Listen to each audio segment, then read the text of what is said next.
ಪಂಚಭೂತಗಳಿಂದಾದ ಈ ಜಗತ್ತು ಜಡ.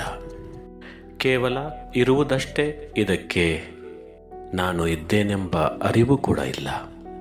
ನಾವೆಲ್ಲರೂ ಜೀವಾತ್ಮರು, ಇದ್ದೇವೆ ಮತ್ತು ಇದ್ದೇವೆಂಬ ಅರಿವು ಪಡೆದಿದ್ದೇವೆ. ಜಡ ಪ್ರಕೃತಿಗೆ ಸುಖ ದುಃಖಗಳ ಚಿಂತೆಯಾಗಲಿ ಭೇದ ಭಾವಗಳು ಇಲ್ಲ. ಜೀವಾತ್ಮನಿಗೆ ಈ ಭೇದಗಳಿವೆ ಮತ್ತು ಸರ್ವದಾ ಸುಖವನ್ನೇ ಬಯಸುತ್ತಾನೆ. ಅರಿವಿರುವುದರಿಂದ ಚಿಂತನೆ ವಿಮರ್ಶೆ ಮಾಡಿದಾಗ ಈ ಸುಖ ದುಃಖಗಳು ಬಂದು ಹೋಗುತ್ತವೆ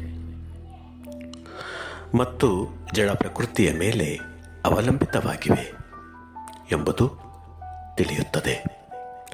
ಆಗ ಸುಖ ದುಃಖಗಳಿಗಿಂತ ಭಿನ್ನವಾದ ಶಾಶ್ವತವೆನಿಸುವಷ್ಟು ದೀರ್ಘಕಾಲವಾದ